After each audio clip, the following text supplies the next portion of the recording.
Me llamo Salvador Herrera, tengo 68 años y durante 40 de ellos he trabajado en mi ferretería aquí en Monterrey. Siempre pensé que conocía a mi hijo, que entendía quién era el hombre que yo había criado. Pero hay regalos que llegan envueltos en papel bonito y que esconden algo que jamás imaginaste. Esta es la historia de cómo una olla de pozole que mi hijo y mi nuera me enviaron para Navidad cambió todo lo que yo creía saber sobre mi familia. Pero antes de continuar con la historia, por favor haz clic en el botón de me gusta, suscríbete al canal y comenta desde dónde estás viendo. Tu ayuda es muy importante. Abro la ferretería todos los días a las 7 de la mañana. Ese 23 de diciembre no fue diferente. Llegué con mis llaves en la mano. Abrí el candado del portón metálico y encendí las luces. El olor a metal y pintura me recibe siempre igual. Tengo 3 empleados, pero ese día solo vino Joaquín, mi encargado. Los otros 2 pidieron permiso para los preparativos navideños con sus familias. Joaquín me ayudó a acomodar un pedido de tuberías que había llegado la tarde anterior. Trabajamos en silencio, como acostumbramos. A mí me gusta así. No necesito llenar el aire con palabras innecesarias. El trabajo habla por sí mismo.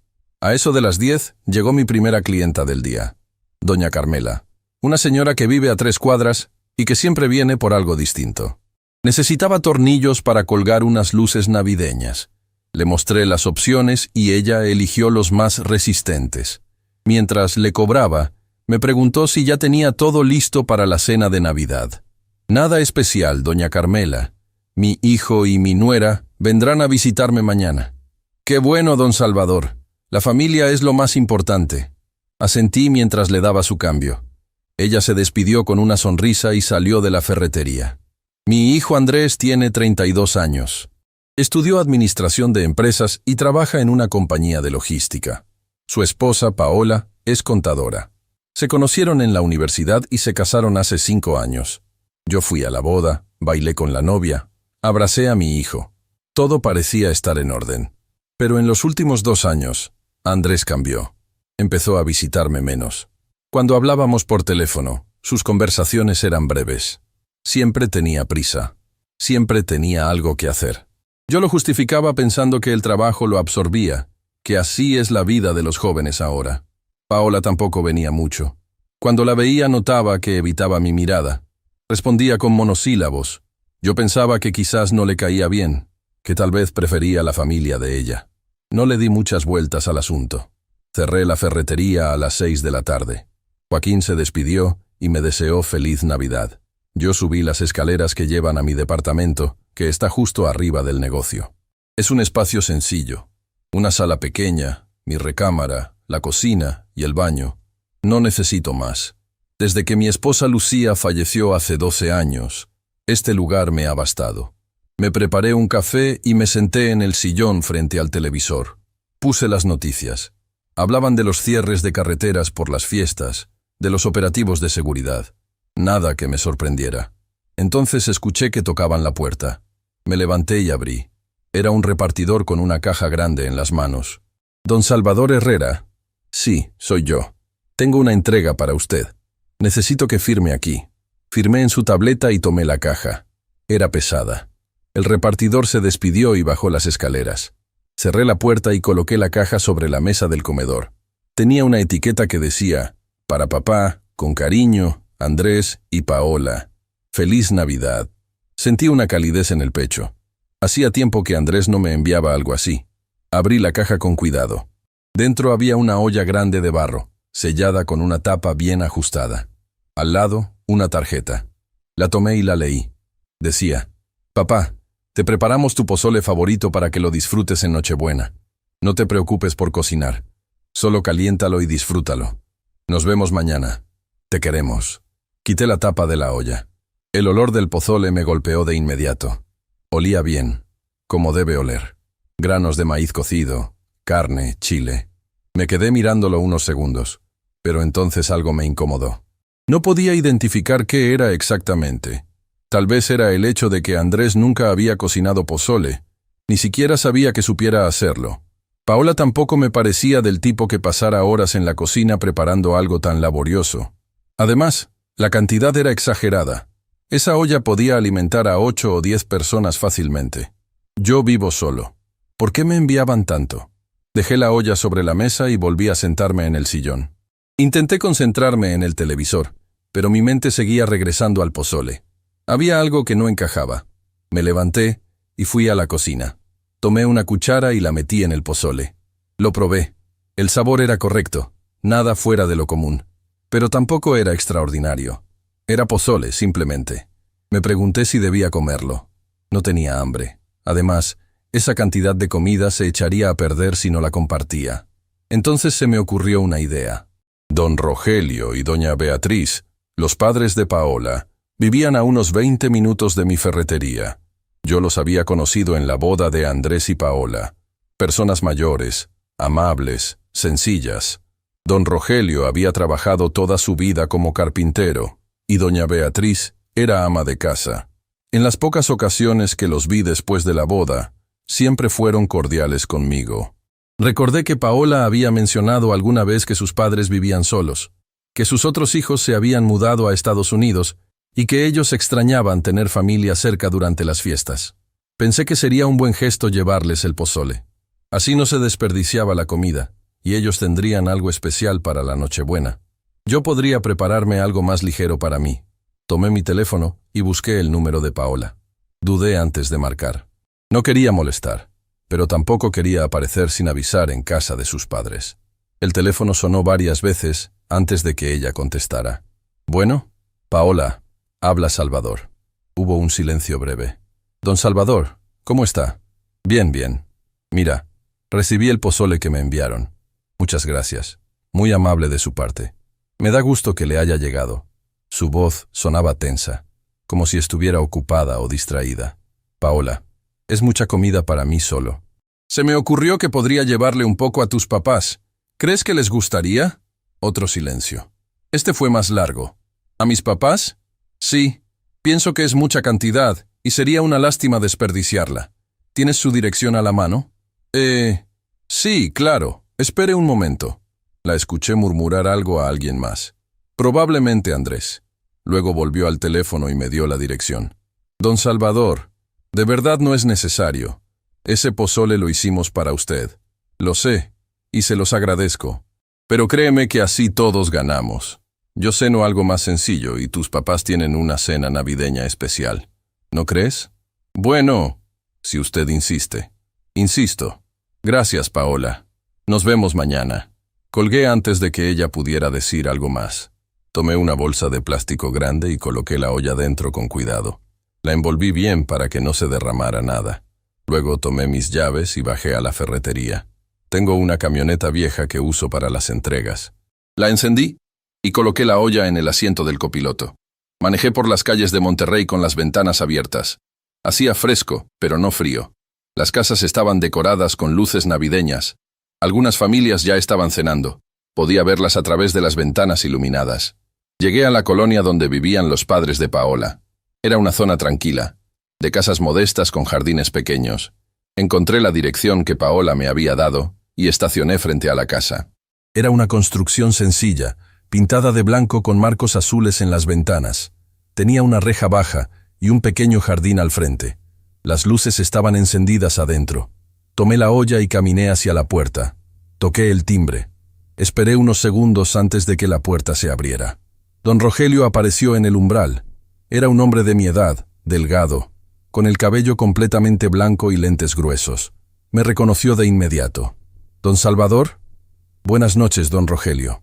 Disculpe que llegue sin avisar». «No, no se preocupe. Pase, pase». Entré a la casa. Doña Beatriz salió de la cocina secándose las manos con un trapo.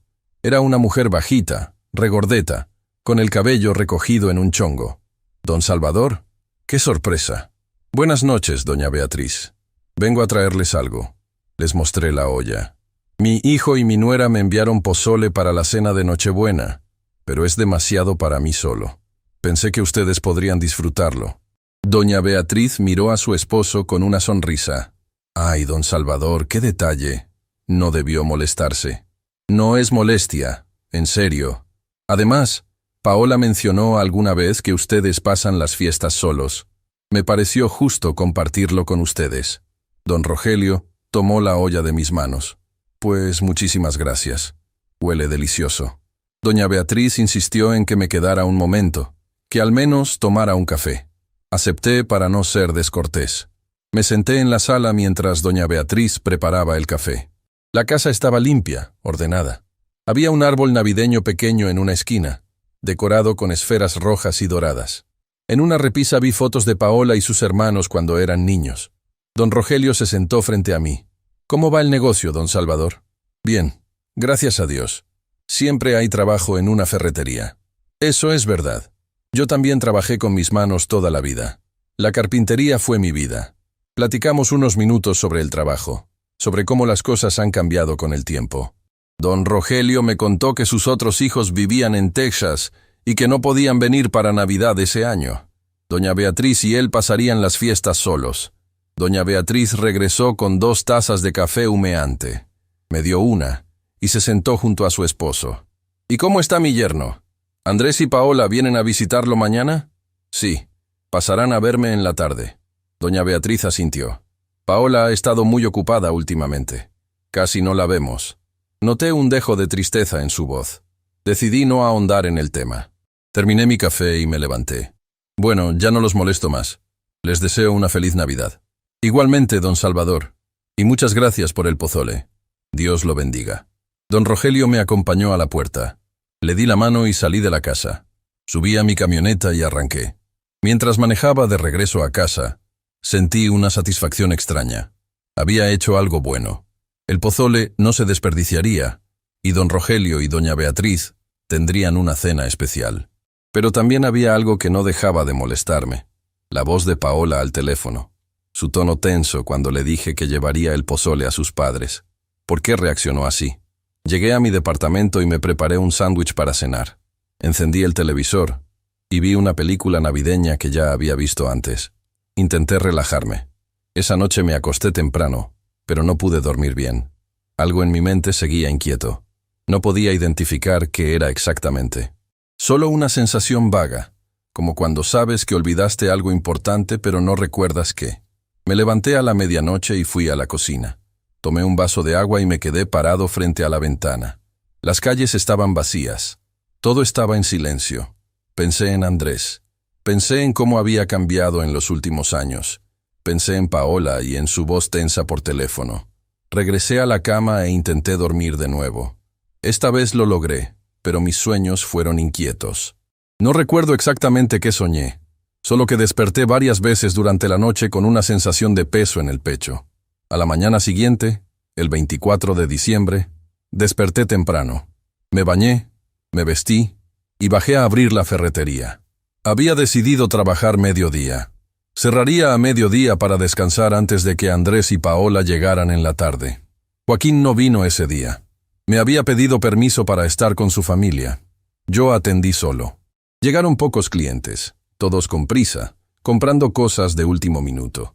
A eso de las 11:30, mi teléfono sonó. Era un número desconocido. Contesté. ¿Bueno? ¿Don Salvador Herrera? Sí, soy yo. Habla la enfermera Gutiérrez del Hospital Universitario. Llamo porque don Rogelio Maldonado fue ingresado esta mañana en estado de emergencia. Usted aparece como uno de los contactos recientes en su teléfono. Sentí que el aire se me escapaba de los pulmones. ¿Qué le pasó? Llegó con síntomas de intoxicación severa. Está estable por ahora, pero necesitamos que venga al hospital. La policía también está aquí. Quieren hablar con usted. Colgué el teléfono y me quedé parado en medio de la ferretería. Las palabras de la enfermera resonaban en mi cabeza. Intoxicación severa. La policía quiere hablar con usted. No podía procesar lo que acababa de escuchar. Don Rogelio estaba en el hospital por algo que comió, y yo le había llevado esa comida. Cerré la ferretería sin importarme que faltaran 30 minutos para el mediodía. Bajé el portón metálico con manos temblorosas, subí a mi camioneta y manejé directo al hospital universitario. El tráfico navideño me pareció interminable. Cada semáforo en rojo era una tortura. Llegué al hospital 20 minutos después. Estacioné donde pude y corrí hacia la entrada. En recepción, una mujer joven me indicó que fuera al 3er piso, área de urgencias.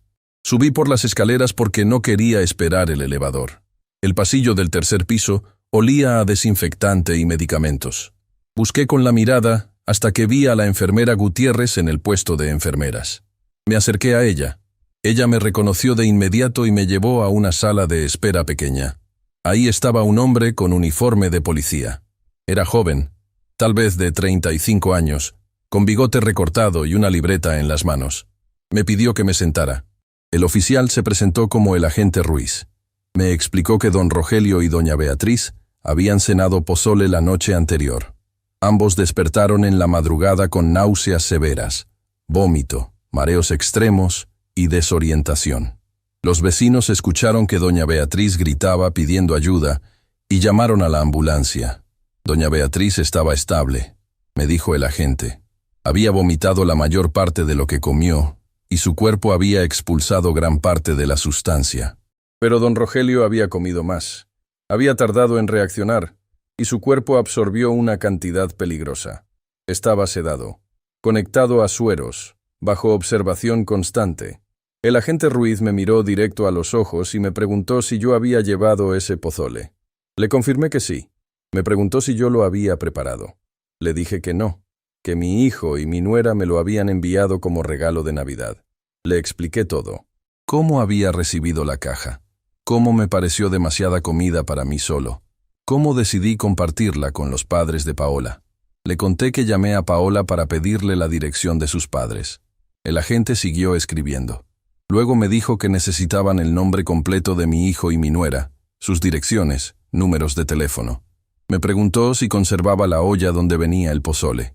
Le dije que no, que se la había dado completa a don Rogelio y doña Beatriz. Me explicó que ellos la habían conservado y que ya la tenían en custodia. Los médicos tomaron muestras del contenido y las enviaron al laboratorio para análisis. Sabrían en unas horas qué contenía exactamente ese pozole. Me sentí marcado. Todo esto parecía una pesadilla. ¿Cómo era posible que algo que Andrés y Paola me enviaron hubiera enfermado a 2 personas? El agente me pidió que no me moviera de la ciudad, que mantuviera mi teléfono disponible en todo momento. Me dijo que probablemente necesitarían hablar conmigo de nuevo. Luego se fue. La enfermera Gutiérrez me permitió ver a doña Beatriz. Me llevó a una habitación donde ella estaba recostada en una cama con suero conectado al brazo. Tenía el rostro pálido, demacrado. Cuando me vio entrar, intentó sonreír, pero la sonrisa le salió débil. Me acerqué a su cama. No sabía qué decirle. Las palabras se me atoraban en la garganta. Ella habló primero, con voz rasposa, diciéndome que no era mi culpa, que yo no sabía. Intenté disculparme, pero ella negó con la cabeza. Insistió en que nadie sabía, que yo quise hacer algo bueno, pero yo sí me culpaba. Don Rogelio estaba en cuidados intensivos por mi decisión. Si yo hubiera comido ese pozole, si yo hubiera sido el intoxicado, al menos no habría arrastrado a personas inocentes. Me quedé con doña Beatriz unos minutos más. Ella me contó que recordaba haber cenado el pozole, que estaba delicioso. Dijo que comieron alrededor de las 9 de la noche. 2 horas después, mientras veían la televisión, empezó a sentir un sueño pesado, irresistible. Don Rogelio también. Ambos se fueron a dormir pensando que era el cansancio natural de la edad. Pero en la madrugada, doña Beatriz despertó con náuseas horribles. Corrió al baño y vomitó. Cuando regresó a la habitación, intentó despertar a don Rogelio, pero él no respondía. Estaba respirando, pero no abría los ojos. No reaccionaba a sus llamados. Ella gritó pidiendo ayuda, hasta que los vecinos escucharon y llamaron a la ambulancia. Salí de la habitación de doña Beatriz y me senté en la sala de espera. No sabía qué hacer. No sabía si debía llamar a Andrés, si debía esperarlo, si debía ir a buscarlo. Mi mente era un torbellino de confusión y miedo. Saqué mi teléfono y miré la pantalla. No había mensajes de Andrés. No había llamadas. Él no sabía lo que había pasado. O tal vez sí lo sabía. Esa idea me golpeó como un martillo. ¿Y si Andrés sabía? ¿Y si había algo malo en ese pozole desde el principio? Rechacé el pensamiento de inmediato. No podía creer eso de mi hijo. No podía. Pero la semilla de la duda ya estaba plantada. Recordé entonces algo que había olvidado durante años, o que tal vez había preferido olvidar. Hace 2 años, Andrés vino a verme un domingo por la tarde. Yo estaba en mi departamento viendo el fútbol. Él llegó sin avisar. lo cual ya era raro porque siempre me avisaba cuando venía. Entró y se sentó en el sillón frente a mí. Tenía la mirada inquieta, las manos moviéndose nerviosamente. Me dijo que tenía problemas económicos, que había invertido dinero en un negocio con unos socios, y el negocio había fracasado. Que debía dinero, que los acreedores lo estaban presionando. Me pidió 50,000 pesos prestados. Yo no tenía esa cantidad disponible en efectivo, pero tenía ahorros. Le dije que podía darle 30,000 de inmediato y el resto en 2 semanas. Él aceptó. Me prometió que me devolvería todo en 6 meses. Nunca lo hizo. Cada vez que le preguntaba por el dinero, tenía una excusa diferente. Después de 1 año de excusas, dejé de preguntarle. Di por perdido ese dinero. Pero ese no fue el único incidente. Hace 1 año, Andrés me habló por teléfono. Me dijo que quería pedirme un favor. Necesitaba que firmara como aval en un préstamo bancario. Me aseguró que era solo una formalidad, que el banco lo pedía, pero que él podía pagar sin problemas. Yo le dije que no me sentía cómodo haciendo eso. Él insistió. Me dijo que si yo no lo ayudaba, perdería una oportunidad importante de trabajo. Discutimos. Al final, le dije que no. Él colgó enojado. No hablamos durante 2 meses después de eso. Fue Paola quien me llamó finalmente, diciendo que Andrés estaba estresado pero que me pedía disculpas. Yo acepté las disculpas. Volvimos a hablar, pero nuestra relación ya no fue la misma. Hace 6 meses, Andrés me pidió que le prestara mi camioneta por 1 semana. Dijo que necesitaba mover muebles. Se la presté. Me la devolvió 2 semanas después con el tanque vacío y un golpe en el cofre que no estaba antes. Cuando le pregunté qué había pasado, me dijo que alguien la había rayado en el estacionamiento y que no sabía quién. No me ofreció pagar la reparación. Ahora, sentado en la sala de espera del hospital, todos esos recuerdos regresaban con una claridad brutal. ¿Qué más había ignorado? ¿Qué más había preferido no ver? Mi teléfono sonó. Era Andrés. Contesté con la mano temblando. Andrés habló con tono casual, como si nada estuviera pasando. Me preguntó cómo estaba y me dijo que Paola y él venían para allá en 1 hora. Me preguntó si estaba bien que llegaran tipo 5. No respondí de inmediato. Tenía que decidir qué decirle. Si le contaba sobre el hospital, sobre don Rogelio, sobre la policía. Decidí no decirle nada todavía. Le dije que estaba bien, que los esperaba. Entonces me preguntó si había recibido el regalo, el pozole. Su pregunta me sonó extraña, como si estuviera tanteando el terreno. Le confirmé que sí, que lo había recibido y le agradecí. Luego me preguntó si lo había probado. Le dije que no, que se lo había dado a los papás de Paola. Hubo un silencio largo al otro lado de la línea. Andrés me preguntó qué había dicho. Le repetí que había dado el pozole a los padres de Paola porque era mucha comida para mí solo y pensé que ellos lo disfrutarían. El silencio se extendió. Podía escuchar la respiración de Andrés, rápida, agitada. Su tono cambió completamente cuando habló de nuevo. Ya no era casual. Había algo de pánico en su voz. Me preguntó por qué había hecho eso, insistiendo en que ese pozole era para mí. Le pregunté si había algún problema. Me dijo que no, que ningún problema, pero su voz decía lo contrario. Luego añadió que daba igual y que me vería en 1 hora. Colgó abruptamente. Me quedé mirando el teléfono. Esa conversación confirmaba lo que estaba empezando a sospechar. Había algo mal con ese pozole. Y Andrés lo sabía. 2 horas después, los resultados del laboratorio llegaron. El agente Ruiz regresó al hospital y me buscó. Me llevó nuevamente a la sala de espera y cerró la puerta. Me dijo que el pozole contenía una dosis alta de benzodiazepinas, sedantes. Suficiente cantidad para hacer dormir profundamente a una persona durante horas.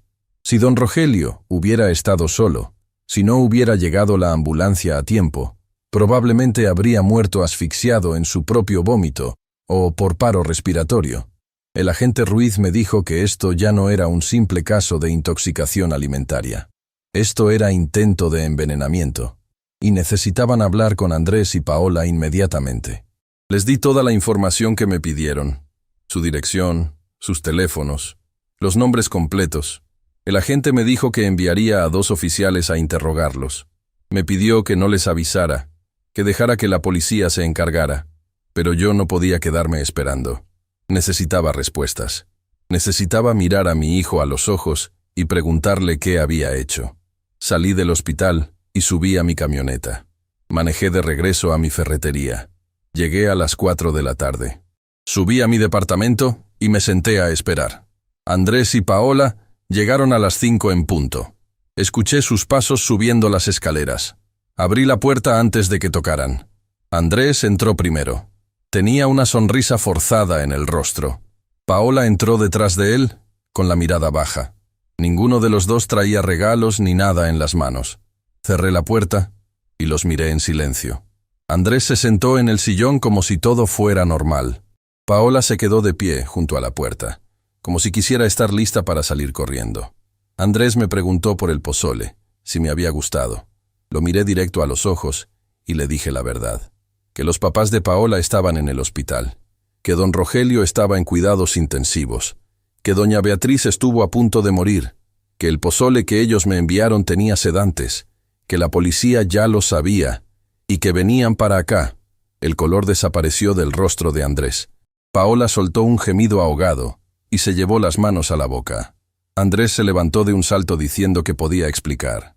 Le pedí que me explicara entonces, que me dijera por qué me había enviado comida envenenada, que me explicara qué pensaba hacer. Andrés empezó a caminar de un lado a otro, pasándose las manos por el cabello. Paola empezó a llorar en silencio. Andrés finalmente se detuvo y me miró. Tenía los ojos rojos, la mandíbula apretada. Me dijo que necesitaban las escrituras. Las escrituras de las ferreterías. Le pregunté para qué. Me explicó que debían dinero, mucho dinero, que Paola había invertido en un negocio que resultó ser fraude, que perdieron todo, que ahora los estaban cobrando, que amenazaron con demandarlos, con quitarles todo. Me dijo que pensaron que si me dormían unas horas, podrían entrar, tomar las escrituras, ir al banco y usar las propiedades como garantía para un préstamo, que iban a devolvérmelas en unos días, que yo ni siquiera me iba a dar cuenta. Lo miré sin poder creer lo que estaba escuchando. Mi hijo, mi propio hijo había planeado drogarme para robarme. Le pregunté qué hubiera pasado si algo me ocurría, si me ahogaba como casi le pasó a don Rogelio. Andrés negó con la cabeza, desesperado. Me aseguró que habían calculado la dosis, que no era para matarme, solo para dormirme, que iban a venir a revisar que estuviera bien. Me lo juró. Paola seguía llorando contra la pared. Andrés se dejó caer en el sillón y se cubrió el rostro con las manos. Yo me quedé de pie, sintiendo que el piso se movía bajo mis pies. La persona frente a mí era mi hijo, pero no lo reconocía. No reconocía al hombre que era capaz de hacer esto. Entonces tocaron la puerta. Abrí. Eran 2 policías, el agente Ruiz y una oficial joven. Entraron al departamento y Andrés supo inmediatamente por qué estaban ahí. Los oficiales le leyeron sus derechos. Le dijeron que quedaba detenido por intento de envenenamiento. Paola también. Les pidieron que los acompañaran a la patrulla. Andrés me miró una última vez antes de salir. Tenía lágrimas en los ojos. Me pidió perdón. No respondí. No podía. La oficial se llevó a Paola, quien lloraba sin control. Salieron del departamento escoltados por los policías. Me quedé solo en mi sala, con el silencio aplastante llenando cada rincón. Mi hijo acababa de ser arrestado, por intentar drogarme, por robarme, por casi matar a 2 personas inocentes. Me senté en el sillón donde Andrés había estado hace unos minutos, y por primera vez en 12 años, desde que enterré a mi esposa, me permití llorar.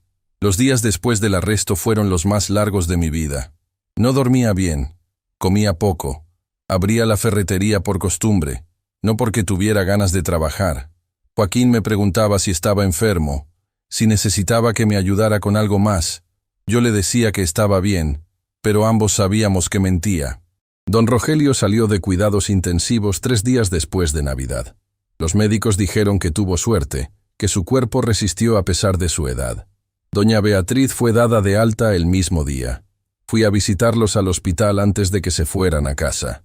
Don Rogelio estaba sentado en la cama, todavía conectado a algunos monitores.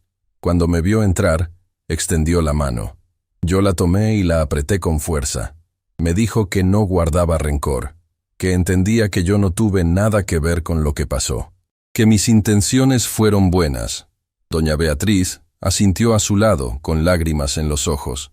Me agradecieron por salvarles la vida sin saberlo, porque si yo hubiera comido ese pozole, si yo hubiera estado inconsciente en mi departamento, nadie habría sabido lo que Andrés y Paola planeaban, y ellos habrían muerto sin que nadie entendiera por qué. Esas palabras me persiguieron durante días. Yo no los salvé. Fue pura casualidad. Fue mi egoísmo al no querer comer solo lo que desvió el veneno de mí hacia ellos. No había nada heroico en lo que hice. El agente Ruiz me citó en la estación de policía 2 días después. Me senté frente a él en una sala de interrogatorios mientras me explicaba lo que habían descubierto. Andrés y Paola confesaron todo. No tuvieron opción. Las pruebas eran contundentes. El laboratorio encontró las mismas benzodiazepinas en el pozole que en el sistema de don Rogelio y doña Beatriz. La tarjeta que venía con el regalo tenía las huellas digitales de Paola. El repartidor identificó a Andrés como la persona que le entregó la caja para que la llevara a mi dirección. Pero había más, mucho más. El agente Ruiz me mostró los registros financieros que habían obtenido con una orden judicial. Andrés y Paola no debían dinero por un fraude de inversión. Esa fue solo una mentira más. La verdad era que Andrés había estado apostando en línea durante 2 años. Póker, deportes, casino virtual. Al principio ganaba pequeñas cantidades. Eso lo enganchó. Luego empezó a perder. Y siguió apostando, convencido de que recuperaría lo perdido. Sacó préstamos, primero de bancos, luego de prestamistas informales cuando los bancos lo rechazaron. Usó las tarjetas de crédito hasta el límite. Convenció a Paola de sacar préstamos a su nombre también, diciéndole que era para inversiones de trabajo. Ella confiaba en él. Firmó sin hacer preguntas. Para cuando Paola descubrió la verdad, debían más de 600,000 pesos. Los prestamistas empezaron a amenazarlos. Llamadas a todas horas. Mensajes diciendo que sabían dónde vivían, dónde trabajaban. Amenazas contra su seguridad física. Andrés entró en pánico. No podía pagar. No tenía forma de conseguir esa cantidad de dinero. Entonces pensó en mí.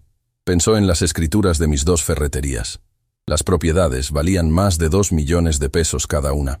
Si conseguía esas escrituras, podía usarlas como garantía para un préstamo grande en el banco, suficiente para pagar todas las deudas. El plan era simple en su mente retorcida. Me enviarían pozole con sedantes. Yo comería, me quedaría dormido profundamente. Ellos vendrían con las llaves que Andrés todavía tenía de cuando vivía conmigo años atrás. Entrarían, buscarían las escrituras en mi escritorio, las tomarían y se irían. Al día siguiente, irían al banco temprano. Solicitarían el préstamo usando las propiedades como garantía. Les darían el dinero, pagarían las deudas, y en unos días me devolverían las escrituras diciendo que necesitaban hacer una copia o algo así. Yo nunca me enteraría de que me las robaron. Todo volvería a la normalidad. Eso pensaron. El agente Ruiz me explicó que Andrés investigó en internet cuánta cantidad de benzodiazepinas necesitaba para dormir a un hombre de mi edad y peso. Compró las pastillas sin receta en una farmacia, mintiendo sobre un familiar enfermo. Las molió hasta convertirlas en polvo. Paola preparó el pozole siguiendo una receta que encontró en línea. Andrés añadió el polvo al guiso, lo mezcló bien. Luego lo sellaron en la olla y contrataron al repartidor. Cuando me escucharon decir por teléfono que había dado el pozole a los padres de Paola, entraron en pánico. Sabían lo que pasaría. Sabían que don Rogelio y doña Beatriz se enfermarían. Pero no hicieron nada. No llamaron a los padres para advertirles. No llamaron a una ambulancia. Solo esperaron, rezando porque nadie muriera, porque nadie hiciera la conexión. Escuchar todo esto fue como recibir golpes uno tras otro. Cada revelación era peor que la anterior. Mi hijo no solo había planeado drogarme, había investigado cómo hacerlo, había calculado, había mentido durante años. Y cuando su plan salió mal, cuando puso en peligro a otras personas, no hizo nada para salvarlas. Le pregunté al agente Ruiz qué pasaría ahora. Me dijo que el fiscal estaba preparando cargos formales. Intento de envenenamiento, intento de robo con agravantes, poner en peligro la vida de otras personas. Entre los dos, Andrés y Paola podrían enfrentar entre 8 y 12 años de prisión. Salí de la estación de policía sintiendo que cargaba el mundo sobre los hombros. Subí a mi camioneta y manejé sin rumbo durante 1 hora. Terminé en el panteón donde está enterrada mi esposa Lucía. Me senté frente a su tumba, la lápida simple de granito con su nombre, sus fechas, y la frase que yo elegí: esposa amada, madre devota, descansa en paz. Le hablé como si pudiera escucharme. Le conté todo, lo que Andrés había hecho, lo que habíamos descubierto, las mentiras, las deudas, el plan. Le dije que no sabía qué hacer, que no sabía si debía perdonar o alejarme para siempre, que no sabía si todavía tenía un hijo o si lo había perdido para siempre. El viento movió las hojas de los árboles cercanos. Una pareja mayor colocaba flores en una tumba a unos metros de distancia. La vida seguía. El mundo seguía girando. Pero yo me sentía detenido en ese momento, incapaz de avanzar. 2 semanas después del arresto, recibí una llamada de un número desconocido. Contesté con cautela. Era el abogado de Paola. Me dijo que ella quería hablar conmigo, que había algo importante que necesitaba decirme, que si yo aceptaba, podía visitarla en el reclusorio. Le dije que lo pensaría. Colgué y me quedé mirando el teléfono durante largo rato. No quería ver a Paola. No quería escuchar más mentiras. No quería sentir la tentación de perdonar algo imperdonable, pero algo dentro de mí necesitaba respuestas. Necesitaba entender cómo habían llegado a ese punto. 3 días después, estacioné mi camioneta frente al reclusorio preventivo donde tenían a Paola. Era un edificio gris, rodeado de muros altos y alambre de púas. El proceso de entrada fue largo. Me revisaron, me quitaron mi teléfono, mis llaves, mi cartera, me hicieron pasar por un detector de metales. Finalmente, me llevaron a una sala de visitas. La sala era grande, con mesas y sillas de plástico distribuidas en filas. Había otras personas visitando a sus familiares. Algunos lloraban, otros hablaban en voz baja. Un niño pequeño preguntaba cuándo su papá volvería a casa. Paola entró escoltada por una guardia. Vestía un uniforme beige, sin maquillaje, con el cabello recogido en una cola de caballo simple. Cuando me vio, se le llenaron los ojos de lágrimas. Se sentó frente a mí pero no intentó tocarme. Me pidió disculpas. Me dijo que nunca quiso lastimarme, que todo había sido idea de Andrés pero que ella había aceptado porque estaba desesperada, que sabía que eso no era excusa, que entendía si yo la odiaba. Le dije que no la odiaba, que estaba decepcionado, traicionado, destruido, pero que no la odiaba. Entonces ella me dijo algo que cambió todo. Me dijo que estaba embarazada, de 3 meses, que lo supo 2 semanas antes de Navidad, que no se lo había dicho a nadie todavía excepto al médico del reclusorio, que el bebé nacería en junio. Me quedé sin palabras. Iba a ser abuelo. En medio de todo este caos, de toda esta destrucción, había una vida nueva creciendo. Paola lloró mientras me contaba que no sabía qué iba a pasar. Que el abogado le dijo que probablemente la condenarían a varios años de prisión.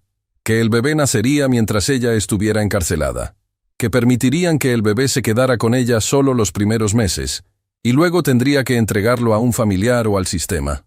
Me preguntó si yo podría hacerse cargo del bebé cuando naciera, si podría criarlo mientras ella cumplía su condena. Me dijo que no tenía a nadie más. Sus padres estaban devastados con lo que había pasado.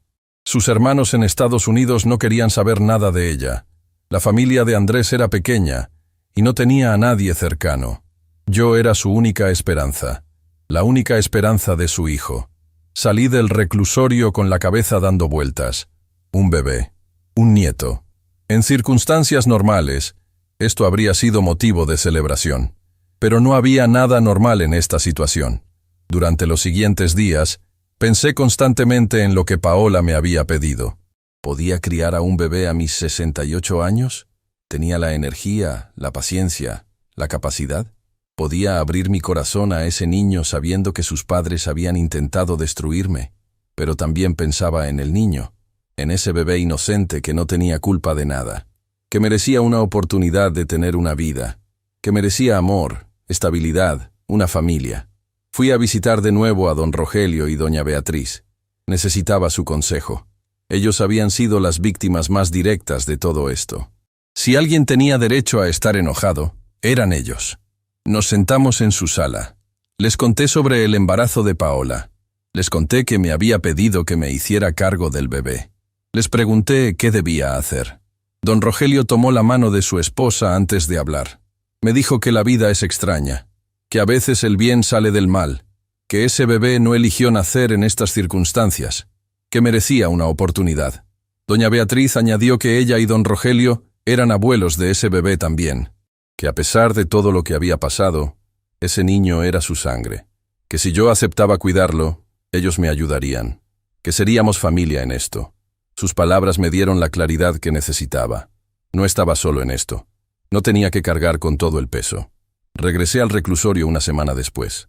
Le dije a Paola que aceptaba, que cuidaría de su hijo cuando naciera, que me aseguraría de que tuviera todo lo que necesitara, que crecería sabiendo quiénes eran sus padres, pero que no cargaría con su vergüenza. Paola lloró tanto que la guardia tuvo que darle un vaso de agua para que se calmara.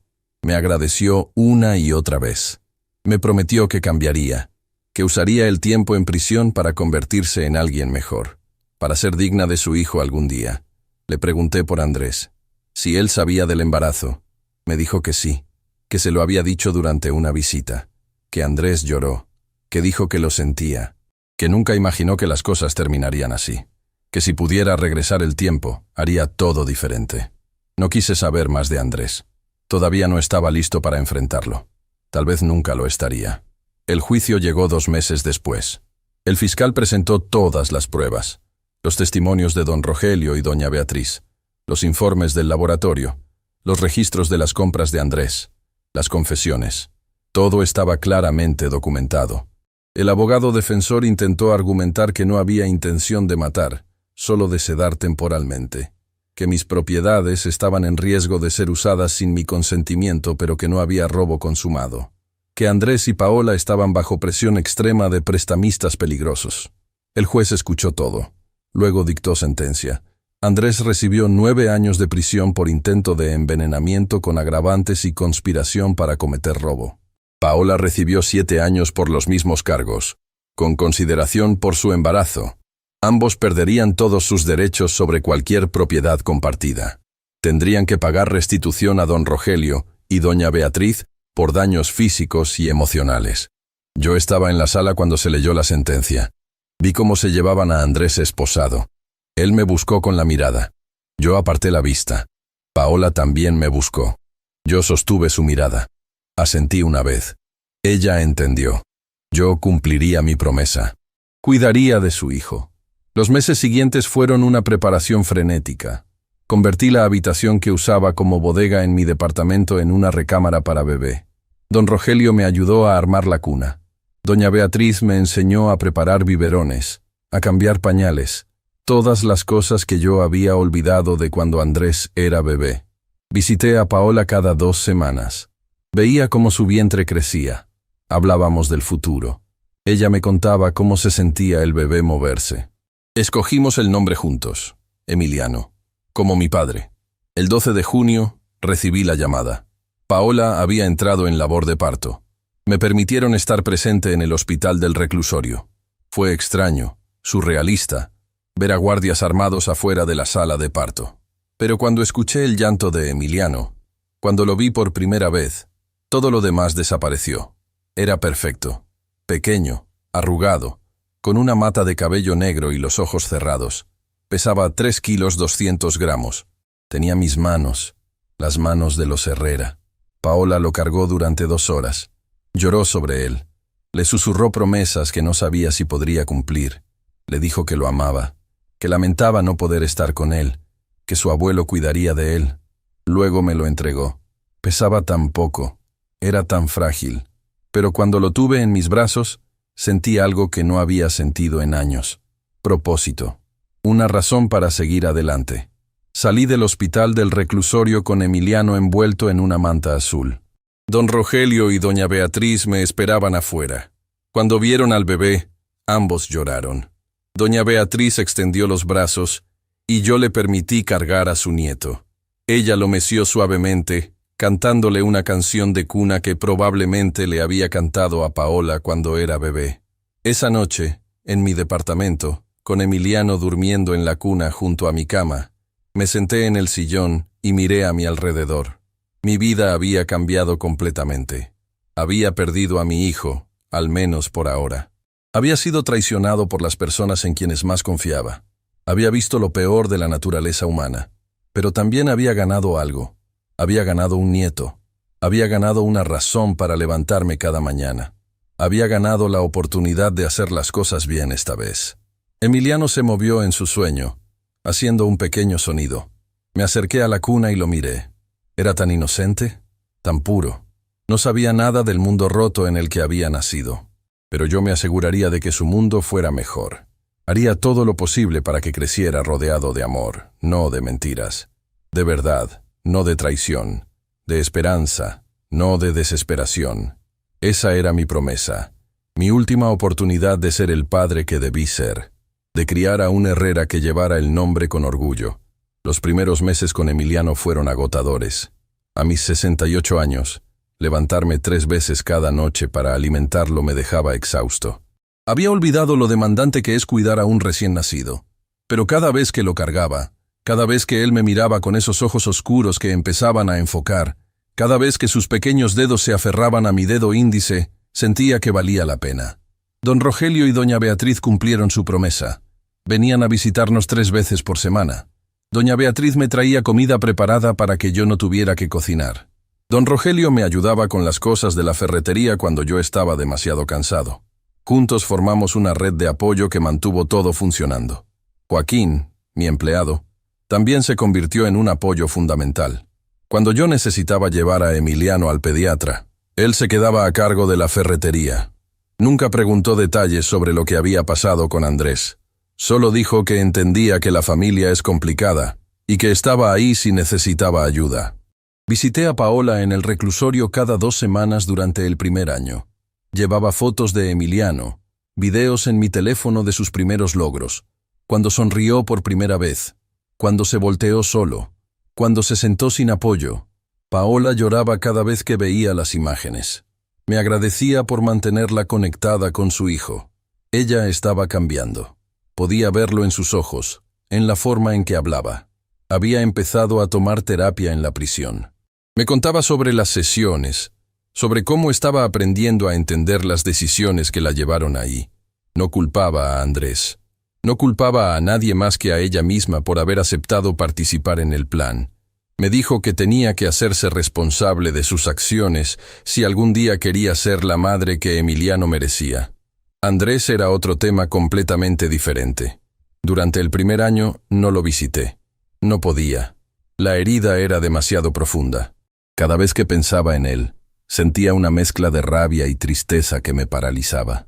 Era mi hijo, la persona que yo había criado, y había estado dispuesto a drogarme para robarme. Esa traición era algo que no sabía si podría perdonar. Pero Paola me hablaba de él en cada visita.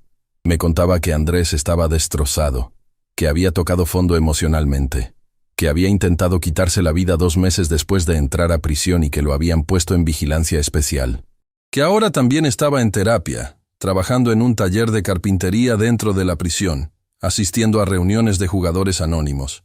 Me dijo que Andrés le había enviado cartas para mí, muchas cartas, pero que yo nunca las había recibido porque las enviaba al reclusorio, esperando que Paola me las entregara en persona. Ella las guardaba, esperando el momento correcto para dármelas. En una de mis visitas, Paola me entregó un sobre grueso. Dentro había 15 cartas, todas escritas a mano por Andrés, todas dirigidas a mí. Las llevé a casa pero no las abrí durante una semana. Estaban sobre mi mesita de noche, recordándome su presencia cada vez que me acostaba y me levantaba. Emiliano tenía 6 meses entonces. Una noche, después de dormirlo, me senté en el sillón y finalmente abrí la primera carta. La letra de Andrés era temblorosa, manchada en algunas partes como si hubiera llorado mientras escribía. Me pedía perdón. Me decía que no había día en que no pensara en lo que me hizo, que entendía si yo nunca lo perdonaba, que no esperaba perdón. Solo quería que supiera que lo lamentaba con cada fibra de su ser. Leí las 15 cartas esa noche, una tras otra. En algunas me contaba sobre su adicción al juego, cómo empezó como algo inocente y se convirtió en una obsesión que controló su vida. En otras me hablaba de sus sesiones de terapia, de las cosas que estaba aprendiendo sobre sí mismo. En las más recientes me preguntaba por Emiliano. Me pedía que le enviara una foto, aunque fuera una sola, para saber que su hijo estaba bien. Esa noche lloré por segunda vez desde que todo esto comenzó. Lloré por el hijo que había perdido. Lloré por el hombre que ese hijo se había convertido. Lloré por todo el dolor que había causado. Pero también lloré porque, a pesar de todo, seguía siendo mi hijo. Y una parte de mí, por muy pequeña que fuera, todavía quería que hubiera esperanza de redención. 2 semanas después, fui a visitar a Andrés por primera vez. El proceso fue el mismo que en el reclusorio de Paola. Las revisiones, los detectores, las salas de espera. Pero este lugar era diferente, más grande, más hostil, más lleno de desesperanza.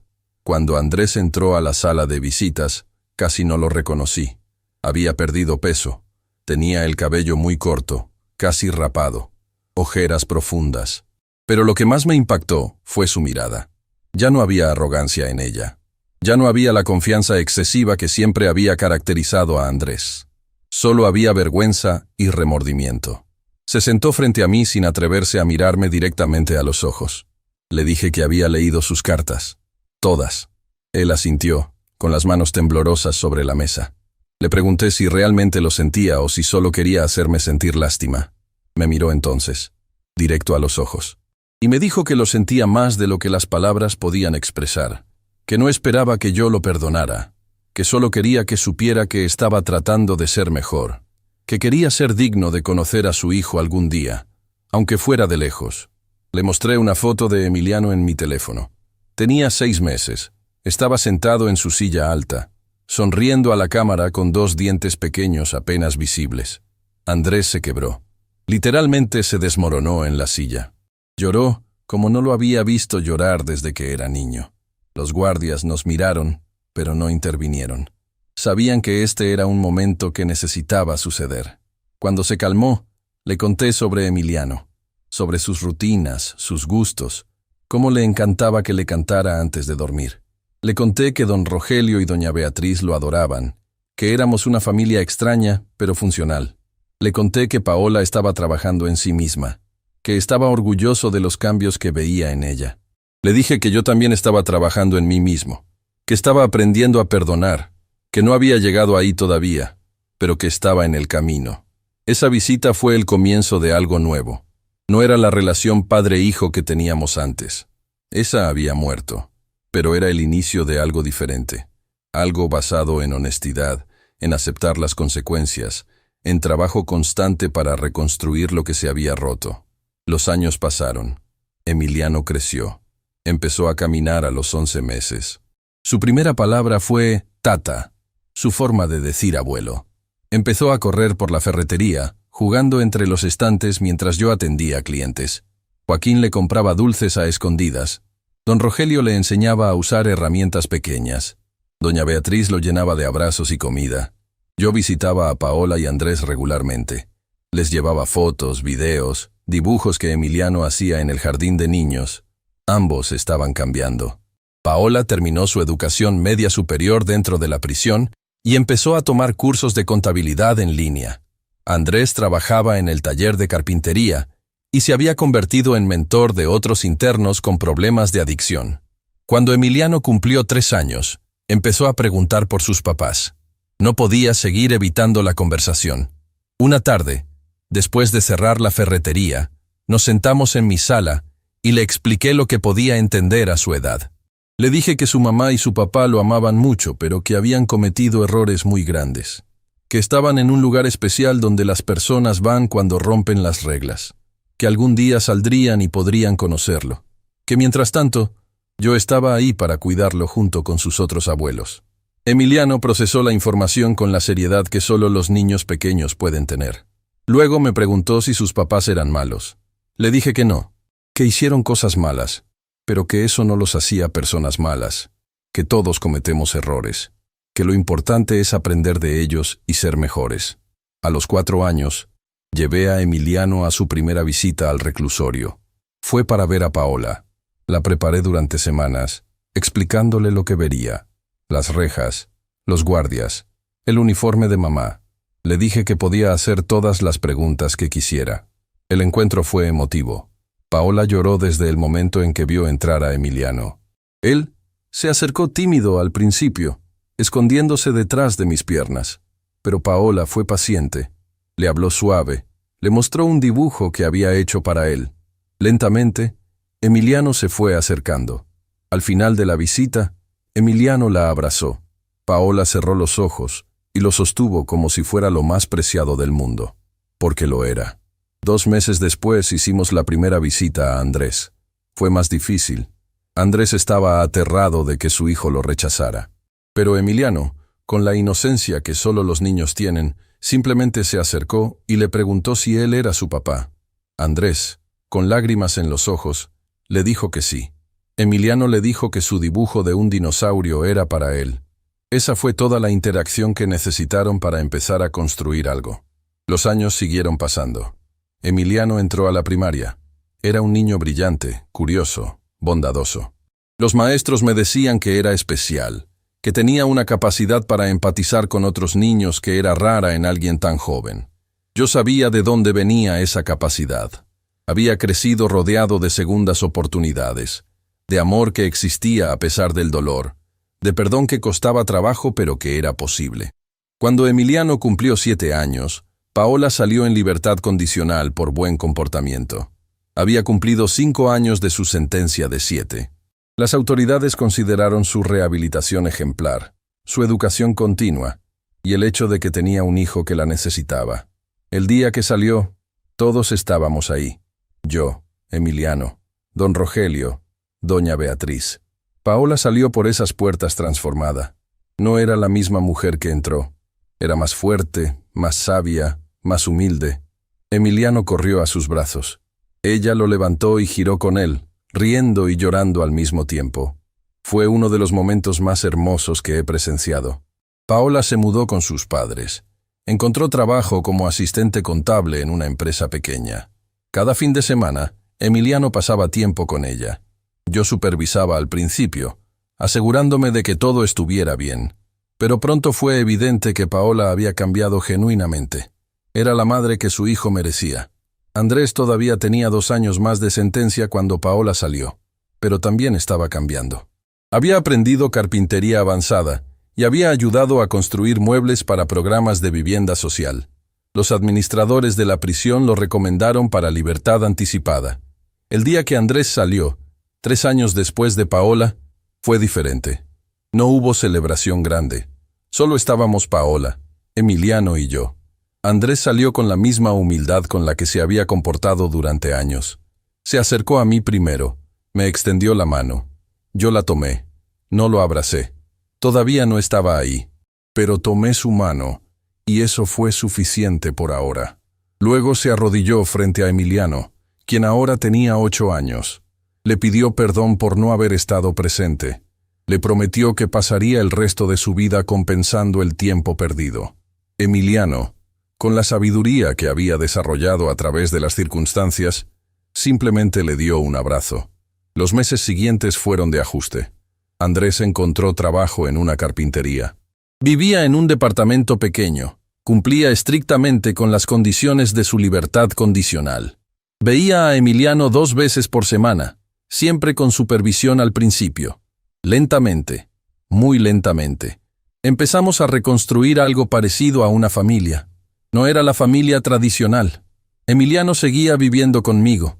Yo era su figura paterna principal. Pero ahora tenía a sus padres de vuelta en su vida. Tenía 2 abuelos maternos que lo adoraban. Tenía una red de amor que lo sostenía. Una tarde, 2 años después de que Andrés saliera, estábamos todos en mi departamento. Era el cumpleaños número 10 de Emiliano. Paola había preparado un pastel. Don Rogelio y doña Beatriz trajeron regalos. Andrés llegó con una caja de madera que él mismo había tallado, con el nombre de Emiliano grabado en la tapa. Mientras veía a Emiliano abrir sus regalos, rodeado de todas las personas que lo amaban, pensé en aquella noche de Navidad